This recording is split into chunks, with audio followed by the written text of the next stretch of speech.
평안을 끼치려 문안합니다. 하나님 말씀 요한복음 8장입니다. 10절로 11절입니다. 예수께서 일어나사 여자 외에 아무도 없는 것을 보시고 이르시되 여자여 너를 고소하던 그들이 어디 있느냐? 너를 정죄한 자가 없느냐? 대답하되 주여 없나이다. 예수께서 가라사대 나도 너를 정죄하지 아니하노니 가서 다시는 죄를 범치 말라 하시니라. 아멘. 오늘 본문은 전 시간과 연결되었습니다. 그 간음녀 두고 지켜야 할 율법이라는 주제로 말씀합니다. 서기관들과 바리새인들이 간음 중에 잡힌 여자를 끌고 와서 예수께 말하되 요한복음 8장 5절 모세는 율법에 이러한 여자를 돌로 치라 명하였거니와 선생은 어떻게 말하겠나이까? 6절 저희가 이렇게 말하면 고소할 조건을 얻고자 하여 예수를 시험하는 것이었습니다. 과연 예수님 입에서 무슨 대답이 나올 것으로 저들은 추측하였었을까요? 만일 예수께서 모세 율법대로 신명기 17장 7절의 이런 자를 죽이면은 증인이 먼저 손을 댄 후에, 즉 먼저 돌을 던진 후에 뭇 백성이 손을 댈지니라 하신다고 하면 마태복음 9장 13절의 그동안 예수께서 내가 이런 죄인을 부르러 이런 죄인을 구하러 왔노라 하여온 그의 복음에 치명타가 될 것이고 따라서 이 여자에게 아무 일도 하지 말라 라고 하신다면 이는 저들이 바라던 바로 율법을 어긴 그야말로 고소거리가 될 뿐만 아니라 그동안 마태복음 5장 17절 내가 율법을 폐하러 온 줄로 생각지 말라 18절 천지가 없어지기 전에는 율법의 1.1의 기라도 내가 다 이루리라 하셔 오셨던 예수님의 그 신뢰에 큰 손상이 될 것입니다. 하여 저들 딴에는 예수에게서 어떤 대답이 나와도 그를 잡기에 충분한 완벽한 올무가 되리라 라고 여겼을 겁니다. 그런데 의외의 상황이 벌어졌지 않습니까? 예상하기로는 어쩔 수 없이 신명기 17장 7절의 증인이 먼저 치라 라고 할 줄로만 알았을 터였는데 그런데 돌로 치긴 치되 8장 7절 하반절 너희 중에 죄 없는 자가 먼저 돌로 치라 라고 하신 겁니다. 이에 그 9절 저희가 이 말씀을 듣고 어른으로 시작하여 젊은이까지 하나씩 그 들었던 돌을 놓고 그냥 나갔습니다. 그렇다면 모두가 다 죄인들이었단 말이 되죠? 그렇지요? 그러나 적용하는 경우에 따라서는 반드시 그렇지만도 않습니다. 예로 말씀드려 오늘날 피의자들을 정죄하는 검사 그리고 그 죄인을 판결로 옥에 가두기도 하고 사형에 처해 죽이기도 하고 있는 이 판사들이 반드시 의인들이어야 하지는 않습니다. 예수님의 너희 중에 죄 없는 자가 먼저 돌로 치라 하신 이 말씀으로 더 이상 정죄를 하지 못하고 그날 돌 놓고 나간 그 사람들은 성경의 기록대로 구절 상반절 양심의 가책을 받아서였지 세상의 공판에 의한 그런 죄인은 아니었습니다. 즉, 이 양심수는 반드시 공판 죄인과 일치하는 것은 아니라 이 말입니다. 양심의 법에 의하면 마태복음 5장 28절 여자를 보고 음욕만 품어도 이미 간음함이요. 마태복음 5장 22절 하반절 형제를 대하여 라가라 또는 미련한 놈이라 라고만 하여도 지옥불에 들어갈 살인죄가 된다 하였습니다. 그러나 세상 나라들이 사용하고 있는 정죄의 기준은 이에 미치지는 않습니다. 이에 미치지 못합니다.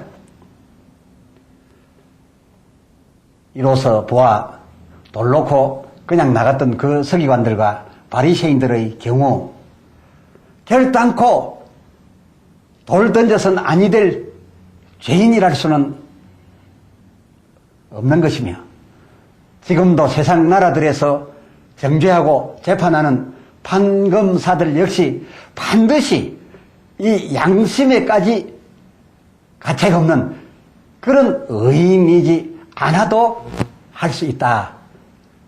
그런 말씀입니다. 그런데 이 말씀을 역설적으로 바꾸어서 말하면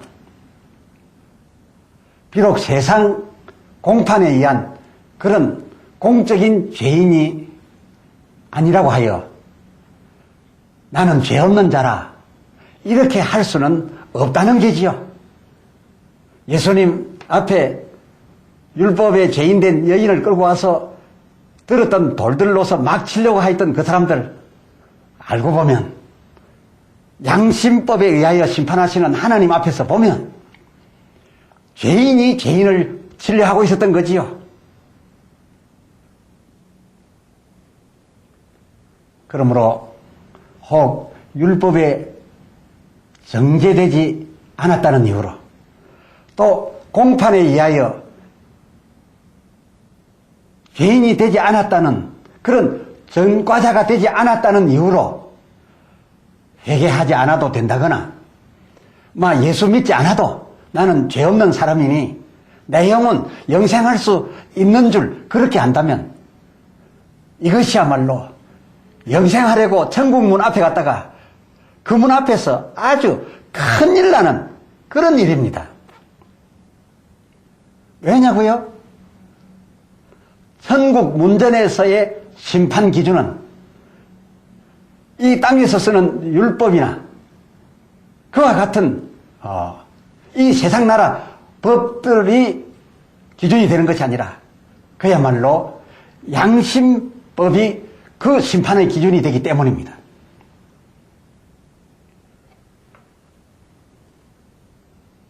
요한복음 8장 10절 하반절 여자여 너를 고소하던 그들이 어디 있느냐? 너를 정죄한 자가 없느냐? 11절 대답하되 주여 없나이다. 예수께서 가라사대 나도 너를 정죄하지 아니하노니 가서 다시는 죄를 범치 말라 하셨습니다. 여러분,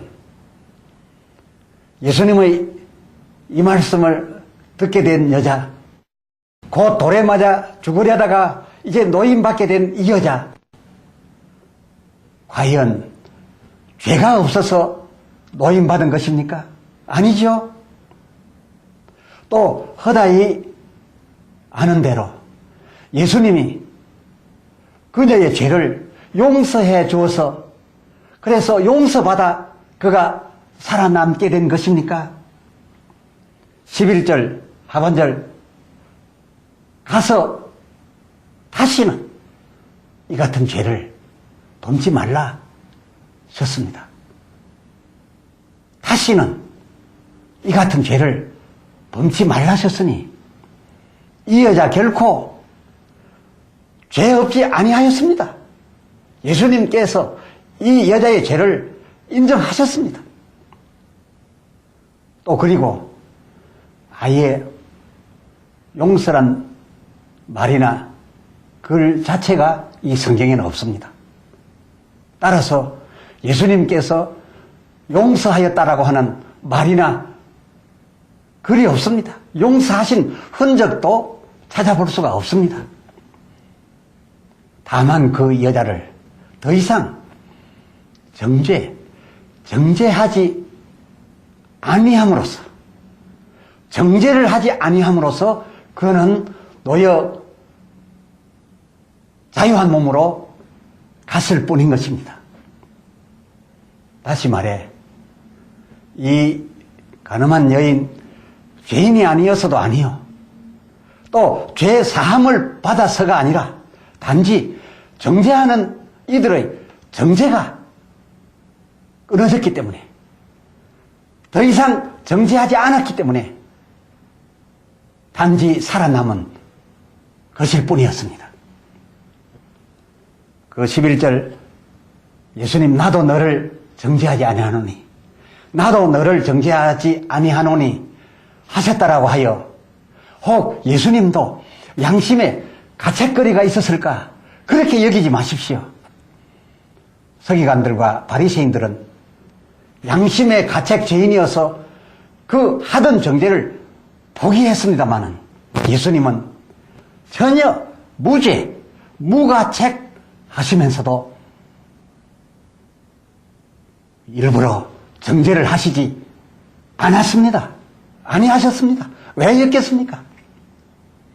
그것은 예수님에게, 그것은 정죄 아니하신 그것이 바로 율법의 정신이요, 그것이 바로 율법의 강령이기 때문이었습니다. 율법의 대강령이 무엇인지는 귀하께서도 아십니다. 마태복음 22장 37절, 예수께서 가라사대 내 마음을 다하고 목숨을 다하고 뜻을 다하여 주 너의 하나님을 사랑하라, 하나님을 사랑하라, 이것이 크고 첫째 되는 계명이요. 그리고 39절, 둘째도 그 수준이 다르지 아니하고 그와 같으니 내 이웃을 내 몸과 같이 사랑하라, 내 이웃을 사랑하라. 그것이 40절 이 두 계명, 그것이 온 율법, 곧 모든 율법과 선지자의 계명, 이것의 강령이다 라고 분명하게 규정하였습니다. 예수님은 이 율법의 강령을 따라서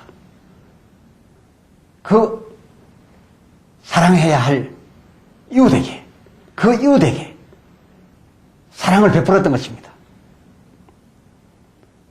여러분, 그렇다면 율법 아래에 있는 자가 사랑하여야 할 내 이웃이 과연 누구 이웃입니까? 사랑하여야 할 내 이웃은 누가복음 10장 30절로 37절, 여리고 내려가다가 강도 만난 자, 그 만난 자였습니다. 오늘의 본문 요한복음 8장 성전 뜰락의 내 이웃은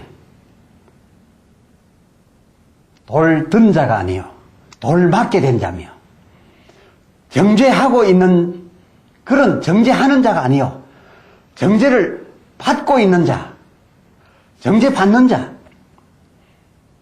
곧 가늠하다 붙잡혀와서 돌든 저들 가운데 세워진 이 여인에게 오히려 자비를 베푸는 것이 율법 강령 앞에 진정으로 옳은 것이었습니다. 율법을 가리켜 흔히들 정죄하는 법이라 하여왔습니다. 그러나 이제 보니 정죄하는 법이 아니라 율법은 다만 누군가가 정죄를 하려고 할 때에 단지 정죄하려는 자에게 사용되는 법에 불과하였습니다. 그러나 오늘 말씀을 통하여 율법의 강령 앞에 서서 우리가 율법을 헤아려 본다면 율법은 정죄 아니한다고 그 율법이 정죄 아니하는 자를 정죄하지 않습니다. 오히려 마태복음 5장 25절 송사하는 자와 함께 송사길에 있을 때에 정죄하여 관에게 넘겨주려 가고 있을 때에 급히 사화하여 관에게나 그 재판관에게 내어주지 않도록 그런 경우에까지 이르지 않도록 그 24절 제단에 예물을 드리다가도 제사 드리기 전에 예물을 드리기 전에 그것을 놓고 먼저 그 고소하려는 자 송사하려고 하는 그 형제와 화목을 하여 그로 하여금 너를 정죄하지 아니하게 하라 라고 하는 바로 이것이 율법이 우리에게 주려고 하였던 진정한 율법의 정신이요 율법의 강령이었던 것입니다. 그래서 예수님께서는 이 가늠한 여인 앞에서 율법의 이 강령대로 그녀를 정죄치 아니하여서 율법으로부터 그 여인의 몸을 살려주었습니다. 그러나 율법에게서 그 여자의 몸은 안전하게 살려주었어도 그럼에도 그녀가 지은 그 죄는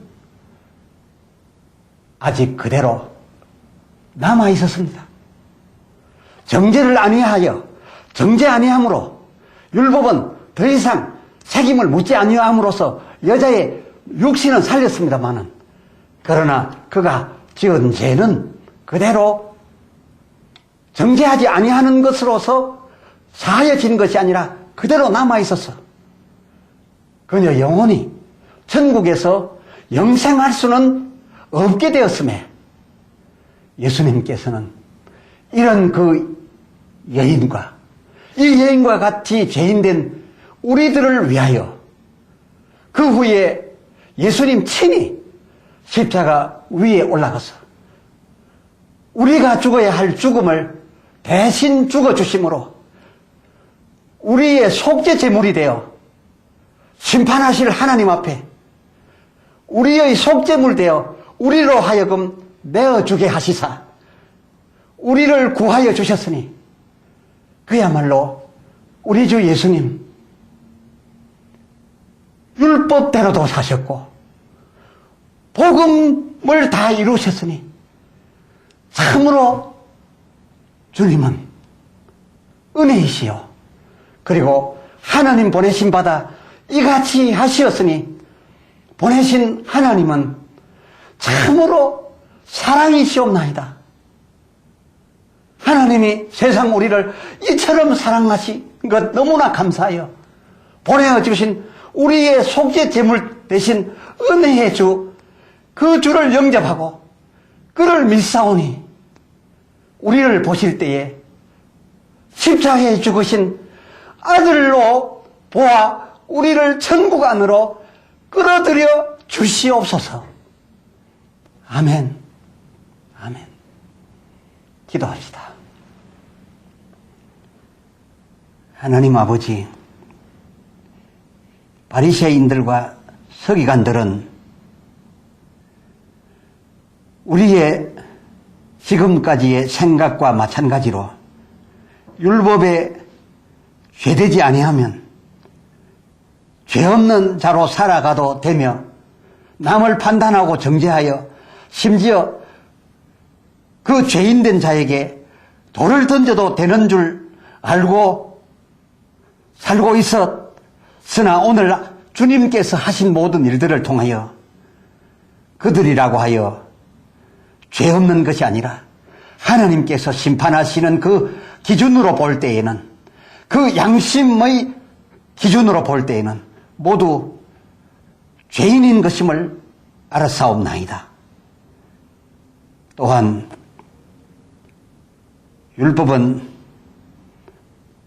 정죄해야 될 사람을 정죄하지 않으면 그 않는 자를 정죄하는 줄로 알았사오나 오늘 주님을 통하여 율법은 진실로 하나님의 사랑으로 우리에게 주신 법으로서 그 강령이 하나님을 사랑하는 것이요 또한 죽게 된 이웃을 사랑하는 것이어서 오히려 정죄하지 아니하면 율법은 아무 위력을 발휘하지 아니하고 땅에서 매지 않는 한 하늘에서도 그냥 넘어가주는 그러한 것이 율법 수준인 줄 오늘 발견하게 되어 새삼 율법의 대강령이 하나님 사랑인 줄도 알게 되어 싸움나이다. 그러나 율법의 문제가 처리되어 육신들이 살아남았다 하여 양심이 가책받을 그런 죄들, 세상 나라 법이나 율법에 걸려 다만 정죄를 받지 않았다는 이유로 죄 없는 줄 생각하고 회개도 하지 아니하고 날마다 새롭게 주 예수 이름으로 새로운 회개를 해야 될 일들을 소홀히 하고 있는 저들에게 또한 새로운 내용을 알게 하여 주신 것을 감사합니다. 날마다 회개하고 회개에 합당한 열매로 날마다 같은 죄를 다시는 범치 말라는 주님의 말씀대로 다시는 죄짓지 않는 새로운 삶을 살게 되는 저들 되어서 주님을 안심시키게 될 수 있는 저들 되게 하여 주시옵소서. 우리 주 예수 그리스도의 이름으로 간절히 기도드리옵나이다. 아멘.